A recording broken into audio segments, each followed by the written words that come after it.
تو یہ different types کی ہوتی ہیں. ان میں سب سے پہلے دیکھیں ہم بات کریں گے ڈسلیکسیا کی, ڈیفیکلٹی ان ریڈنگ. ایک بچے کو ریڈنگ میں پرابلم ہے, اس کو ڈسلیکسیا کہا جاتا ہے.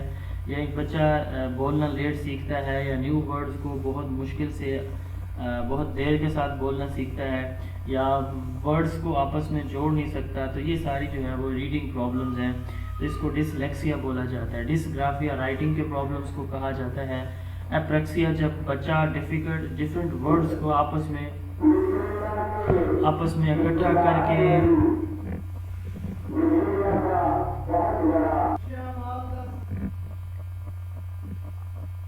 اچھا جو ہے ڈسگرافیا کی ہم بات کر رہے تھے کہ پرابلم ان رائٹنگ ہوتا ہے. جب بچے کو لکھنے میں پرابلم آ رہا ہو, الٹا لکھے, بچہ پینسل سیدھی نہ پکڑ سکے, یہ ڈسگرافیا کہلاتا ہے. Apraxia difficulty in putting words together in a correct order, reaching for the correct word while speaking. تو جیسے اوپر ہم نے ڈسلیکسیا میں بھی بات کی کہ بچہ جو ہے وہ الفاظ کو صحیح شیپ نہیں دے سکتا, یعنی آپس میں جوڑ نہیں سکتا, کریکٹ ان کی پروننسیشن نہیں کر سکتا, اس کو ایپریکسیا کہا جاتا ہے. ڈس آرتھریا یہ اسپیچ پرابلم ہے, بچہ صحیح بول نہیں سکتا. اسٹرٹرنگ بچہ بولتے ہوئے اس کی زبان میں لکنت ہوگی, اس کو اسٹینڈرنگ یا childhood onset fluency disorder بھی کہا جاتا ہے. Problem with normal fluency and flow of speech. اس کے بعد auditory processing disorder A P D. Hearing problem ہے, یہ بھی بچے کو سننے کا مسئلہ ہوتا ہے. 3 to 5% چلڈرن جو ہے وہ اسکول ایج کی اس سے متاثر ہوتی ہے.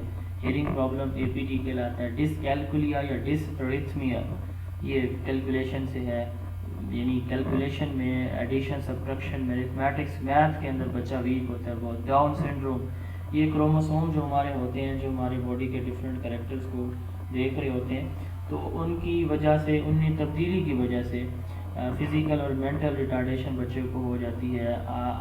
اس میں یہ دیکھیں آپ, یہ بچہ جو ہے وہ چھوٹی چھوٹی آنکھیں ہوں گی, گردن ہوگی نہیں, فلیٹ فیس ہوگا, اس طرح کا سارے بچے آپ کو اس بیماری کے بچے ہم شکل نظر آئیں گے.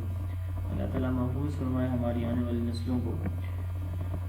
تو یہ ڈاؤن سنڈروم کہلاتا ہے. اس کے بعد ہارڈ آف ہیئرنگ میں پرابلم ہوں گے, ڈیف نہیں ہوگا بندہ, لیکن یہ ہے کہ سنے گا, بڑا اونچا اونچا سنے گا.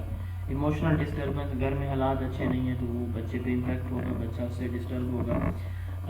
تو جیسے کوئی ہیلتھ فیکٹر ہے, گھر میں کوئی ڈپریشن ہے, کوئی پریشانی ہے, ریلیشن شپ امی ابو کے ٹھیک نہیں ہے, تو یہ ایموشنل ڈسٹربنس کہلاتی ہے. اس کے بعد اسپیچ لینگویج امپیئرمنٹ, تو اس میں stuttering, impaired articulation, voice impairment, یہ ساری چیزیں آ جاتی ہیں. اسپیچ لینگویج بولنے کے دوران بول نہیں سکے گا یا بولنے میں پرابلم ہوں گے, پراپر جو ہے وہ ورڈز کو آپس میں بول لیتا ہے تو ورڈز کو نہیں جوڑ پائے گا, ٹھیک ہے. آواز جو ہے وہ صحیح نہیں نکلے گی, تو اسپیچ لینگویج امپیئرمنٹ اس کو کہا جاتا ہے. آٹزم یا آٹزم اسپیکٹرم ڈس آرڈر, یہ برین ڈسیبلٹی ہے, یہ فرسٹ 3 ایئر میں برتھ کے بعد اپیئر ہوتی ہے. اس میں انٹریکشن میں وربل اور نان وربل کمیونیکیشن کے درمیان بچے کو پرابلم ہوتا ہے. یعنی آرٹسٹک جو بچہ ہوتا ہے وہ سیلف سینٹرڈ, الوف ہوتا ہے, اکیلا رہنا پسند کرتا ہے, سوشل سوسائٹی کے اندر نہیں گھلتا ملتا. وربل اور نان وربل یعنی الفاظ, لینگویج بھی آسانی سے نہیں سیکھ سکتا اور یا بول سکتا, اور اسی طرح جو نان وربل ہے, اشارے کنائے, یہ بھی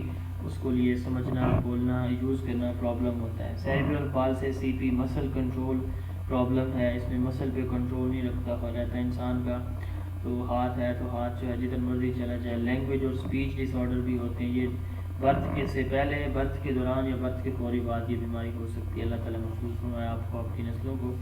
اٹینشن ڈیفیسٹ ہائپر ایکٹیویٹی ڈس آرڈر اے ڈی ایچ ڈی, اس میں اے ڈی ایچ ڈی کے اندر بچے فوکس نہیں کر پائیں گے, ٹیچر کے توجہ سے سنیں, بچہ کوشش بھی کرے گا لیکن ٹیچر کی طرف توجہ نہیں کر پائے گا. اس کے بعد اسپرجر سنڈروم یا پرویسو ڈیولپمنٹل ڈس آرڈر, تو بیسک سکلز جیسا کہ کمیونیکیشن ہے, ان کے اندر جو ہے وہ ڈیلے ہوتا ہے. نیکسٹ ہے جی theories of development, theories of learning یا ماڈلز آف لرننگ. تھیریز یا ماڈل آف لرننگ جو ہے یہ ہمیں یہ بتا